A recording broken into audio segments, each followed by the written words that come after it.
Good afternoon. Today I ordered our armed forces to strike at terrorist-related facilities in Afghanistan and Sudan because of the imminent threat they presented to our national security. I want to speak with you about the objective of this action and why it was necessary. Our target was terror.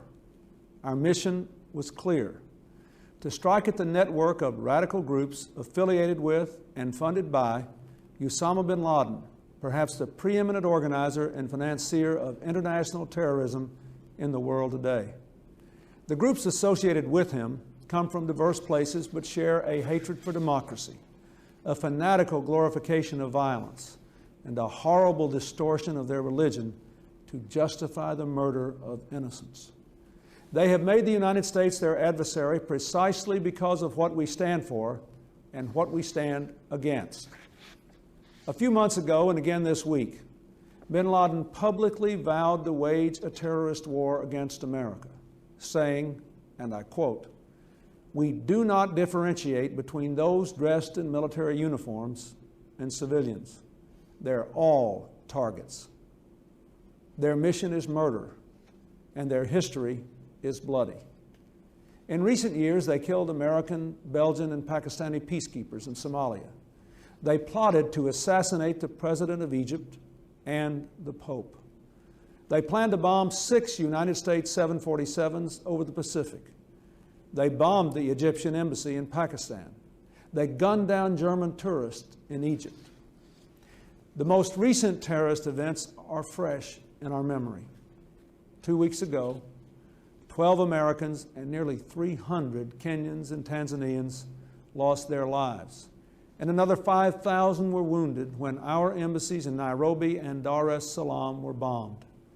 There is convincing information from our intelligence community that the Bin Laden terrorist network was responsible for these bombings. Based on this information, we have high confidence that these bombings were planned, financed, and carried out by the organization Bin Laden leads. America has battled terrorism for many years. Where possible, we've used law enforcement and diplomatic tools to wage the fight. The long arm of American law has reached out around the world and brought to trial those guilty of attacks in New York, in Virginia, and in the Pacific. We have quietly disrupted terrorist groups and foiled their plots. We have isolated countries that practice terrorism. We've worked to build an international coalition against terror. But there have been and will be times when law enforcement and diplomatic tools are simply not enough, when our very national security is challenged, and when we must take extraordinary steps to protect the safety of our citizens. With compelling evidence that the Bin Laden network of terrorist groups was planning to mount further attacks against Americans and other freedom-loving people, I decided America must act. And so this morning, based on the unanimous recommendation of my national security team, I ordered our armed forces to take action to counter an immediate threat from the Bin Laden network. Earlier today, the United States carried out simultaneous strikes against terrorist facilities and infrastructure in Afghanistan. Our forces targeted one of the most active terrorist bases in the world. It contained key elements of the Bin Laden network's infrastructure and has served as a training camp for literally thousands of terrorists from around the globe. We have reason to believe that a gathering of key terrorist leaders was to take place there today, thus underscoring the urgency of our actions.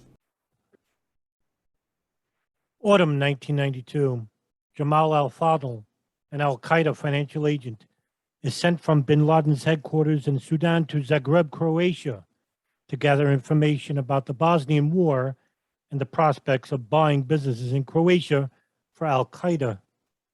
In Croatia, he meets with Inam Aranut, who will soon become the head of the Benevolence International Foundation in the United States, and Al Qaeda operatives Abu Abdel Aziz Barbaros and Abu Zubair al-Madani, one of Bin Laden's cousins. Barbaros tells al-Fadl that Al Qaeda is seeking to create training camps in Bosnia, develop relationships with Bosnian charities, and established businesses to help finance Al Qaeda activities. He says that the BIF is providing money for Al Qaeda to buy weapons to use in Bosnia, and that they are already having obtained some weapons from Germany with the help of the BIF and Mohammed Loe Bayazid. According to a later Justice Department indictment, Barbaros also says that Al Qaeda's goal in Bosnia is to establish a base for operations in Europe against Al Qaeda's true enemy, the United States. Around this time, the BIF begins providing food, clothing, money, and communications equipment to fighters in Bosnia, including the elite Black Swans unit. Jamal al-Fadl was previously recruited by the Afghan Mujahideen through the Al-Farouk Mosque in Brooklyn. Presumably, when he was in the United States in the mid-1980s, after he became a senior employee of Al Qaeda. He would attend meetings on August 11th and August 20th, 1988, with Osama Bin Laden, Ayman al-Zawahiri, Mohammed Atef, Mamdouh Mahmoud Salim, Wael Hamza Juluddin, and Mohammed Leo Bayazid to discuss the foundations of Al Qaeda. In Khartoum, Sudan, he traveled to Hilat Koko with Mamdouh Mahmoud Salim in late 1993 and met with Amin Abdul Maruf to discuss chemical weapons. In the autumn of 1992, Fadl traveled to Vienna and had meetings with the Third World Relief Agency, which has its headquarters in Vienna. He opens up a Vienna bank account, and Al Qaeda operative Wadi al-Hajj also opens up a Vienna bank account around this time. Presumably, these accounts are used by Al Qaeda to send money to the Third World Relief Agency for operations in Bosnia. At around the same time, Al Qaeda leader Mamdouh Mahmoud Salim would tell al-Fadl that Al Qaeda's goal is to make Bosnia a base for European operations. The Third World Relief Agency will funnel hundreds of millions of dollars into Bosnia for illegal weapons purchases over the next several years, while the United States watches but fails to act. However, things would suddenly change for al-Fadl, for he was a gregarious man and a man who has a penchant for gambling. After embezzling $110,000 from Al Qaeda, al-Fadl, worried that bin Laden would have him killed, defected. He contacted the CIA via the United States Eritrean embassy and received encouragement from FBI agents Jack Clunan and Dan Coleman, who were seconded to the CIA's bin Laden unit from New York, where he returned to the United States in spring of 1996. While in protective custody, al-Fadl won a modest sum in scratch tickets in the New Jersey lottery, which was taken away by his guards. For the next 3 years, Jack Clunan and his colleagues oversaw al-Fadl in a safe house, and from December 1996, al-Fadl began to provide a major breakthrough of intelligence on the creation, character, direction, and intentions of Al Qaeda. At first, he was distrusted, for nobody knew anything about Al Qaeda, not the FBI at least. However, the CIA would know far more than their counterparts in the FBI. But between June of 1996 to April of 1997, al-Fadl would tell the United States investigators everything he would know about Al Qaeda. Before al-Fadl's debriefings, U.S. intelligence had amassed thick files on bin Laden and his associates and contacts. The CIA would never share them with anyone. However, They had no idea how the many pieces would fit together, but an official would later say that al-Fadl gave us everything which fell into place. The New Yorker will later call al-Fadl arguably the United States' most valuable informant in Al Qaeda. FBI agent Dan Coleman will later say about al-Fadl, he's been very, very important to us. When it comes to understanding Al Qaeda, he's the Rosetta Stone. FBI agent Mike Antisev will similarly say, he spoke to us in great detail, and everything that he told us panned out. CIA officials debrief al-Fadl for a month and a half. Then the CIA hands him and transcripts of all their interviews with him over to the FBI. Coleman and U.S. prosecutor Patrick Fitzgerald interrogate al-Fadl at a U.S. military base in Germany for months. Roughly between November of 96 and April 97, al-Fadl tells the FBI about the historical background of Al Qaeda, in which al-Fadl was one of Al Qaeda's founding members, the structure of Al Qaeda and its leadership composition, Al Qaeda's objectives and direction, its financial infrastructure and networks, and the extensive knowledge al-Fadl had of that because he worked as an Al Qaeda financial officer, its connections and collaboration with other terrorist groups and supporters like the Egyptian Islamic Jihad and Abu Sayyaf,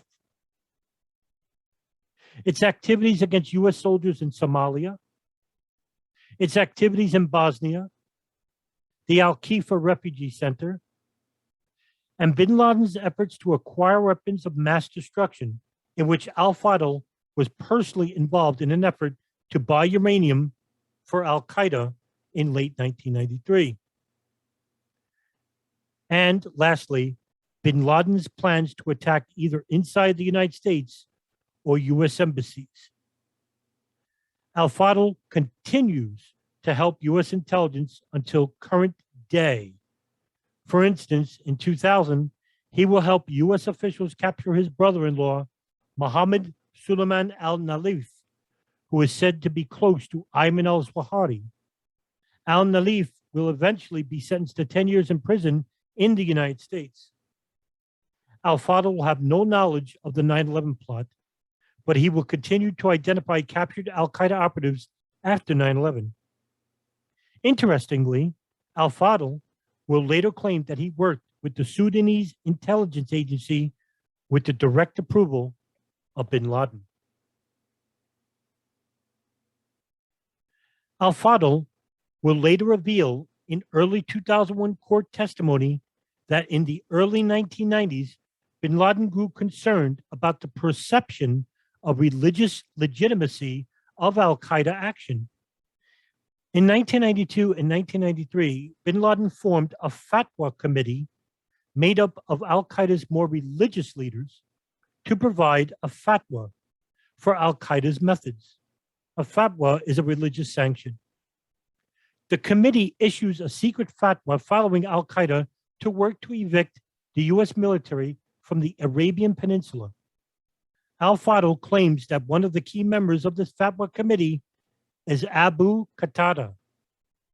In the early 1990s, Abu Qatada is little known, but he moved to Britain in 1994 and gained asylum there and began to gain a public reputation as a radical Islamist preacher. Interestingly, around the same time, the U.S. learns this information from Al-Fadl. British intelligence begins using Abu Qatada as an informant between June of 96 and February 1997. In late 1996, according to the New Yorker, 2 years before the U.S. Embassy bombings in East Africa, Al-Fadl had warned U.S. officials that Bin Laden's followers may try to attack U.S. embassies abroad or targets inside America. He would also reveal that Al Qaeda maintains an important cell in Nairobi, Kenya. And Al-Fadl gives the names of many of the operatives, including Wadi al-Hajj, the head of the Nairobi cell. Fadl defected in 1996. However, he would have an early trial in 2001 and will roughly repeat the warning he gave, saying that maybe Al Qaeda will try to do something inside the United States. And they tried to fight the United States Army outside. And also, they tried to make bomb against some embassy outside. In August of 98, 2 U.S. embassy bombings will be bombed in Africa. Even with the intelligence services being informed about Al Qaeda's wish to attack U.S. embassies, which included al-Fadl's testimony to investigators 2 years prior. In 1998, the FBI begins an investigation into the Illinois-based Benevolence International Foundation by chance. A Chicago FBI agent is attending a conference in Washington, D.C., and learns of foreign intelligence reports that the BIF executive director, Inam Aranout, was involved in providing logistical support for radical militants. The agent's name was Robert Wright Jr. It is not clear why the FBI office in Chicago was not already informed about the BIF and Aranout, given what the United States intelligence already knows by this time. Beginning in 1993, the FBI was continually monitoring an Al Qaeda cell in Florida that sends money to militants overseas using BIF bank accounts, and one of the cell members filed BIF's incorporation papers. The FBI interviewed one of the cell members, Adham Amin Hassoun, and asked him about BIF and Aranout.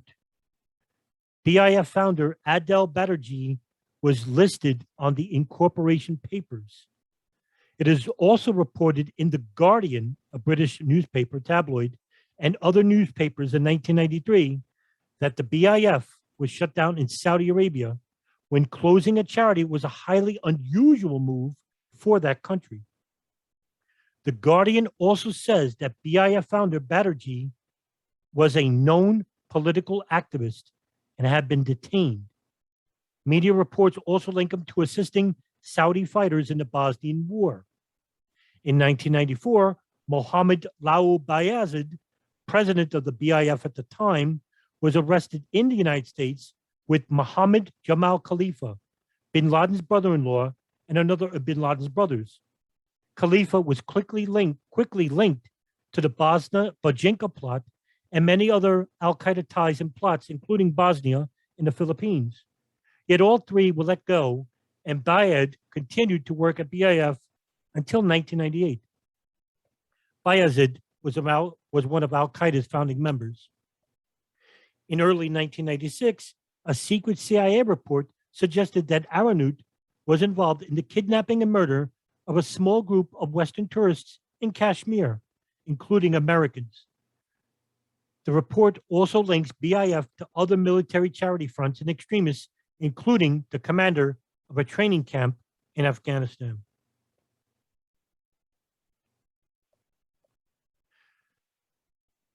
On February 20th, 2001, al-Fadl testified in a trial, the United States versus Osama Bin Laden. The trial began in New York City of 4 men accused of the 1998 U.S. embassy bombings in East Africa. The U.S. also wanted to prosecute Osama bin Laden in his absence under the Racketeer Influenced and Corrupt Organizations Act, otherwise known as RICO. To be able to do so under American law, the prosecutors needed evidence of a criminal organization. Al-Fadl was taken on as a key prosecuting witness who, along with a number of other sources, claimed that Osama bin Laden was the leader of a large international terrorist organization called Al Qaeda. In giving testimony, Jamal al-Fadl described a 1992 fatwa issued by Abu Hajir al-Iraqi, otherwise known as Mamdouh Mahmoud Salim, at the request of Al Qaeda leadership that was punitively based on an earlier fatwa by an influential 14th century Salaf scholar, Ibn Taymiyyah, permitting the killing of Muslim supporters of the Tartars, the Mongols, who threatened to invade the Mamluk Sultanate in Egypt. The fatwa have been described as a pivotal development in that it provided Al Qaeda with justification for the killing of Muslim civilians and bystanders. Patrick Fitzgerald, prosecutor, would question, "Can you tell us now what Abu Hajir al-Iraqi said about Ibn Taymiyyah?" Jamal al-Fadl would reply, "He said that our time now is similar like in that time. And he say, Ibn al-Taymiyyah, when a Tartar came to Arabic war, Arabic countries that time, he say, some Muslims, they helped them. And he says, Ibn al-Taymiyyah, he make a fatwa. He said anybody around the Tartar, he buy something from them and he sell them something, you should kill him. And also, if when you attack the Tartar, if anybody around them, anything, or he's not military or that, if you kill him, you don't have to worry about that. If he's a good person, he go to paradise. And if he's a bad person, he go to hell." Patrick Fitzgerald, who would later become well known for serving as the special prosecutor who investigated the Bush presidency leak of the identity of CIA agent Valerie Plame, played a leading role in debriefing al-Fadl. The transcripts from his debriefing ran to 900 pages. And according to the New York Times, the transcripts themselves emerged from a messy process. The videotapes they detail were made by mistake from 2000 to 2002 by federal marshals who had set up the video phone hookup so prosecutors in New York could keep in touch with Mr. al-Fadl. Prosecutors and the FBI had not authorized the taping. And when prosecutors learned of it in 2002, they were shocked, knowing that they would have to share the tapes with defense lawyers who were appealing the embassy bombing's verdict. The New York Times profiled al-Fadl on December 9, 2007. Their review of the transcripts described his anxieties over testifying, the emotional difficulties enforced idleness caused, and the emotional difficulties his entire family faced due to isolation and culture shock. The article would later describe his wife, who didn't speak English, demanding he refuse to testify and demanding to leave him and return to the Sudan. At the current date and time, al-Fadl is still under the Witness Protection Program and is somewhere inside the United States.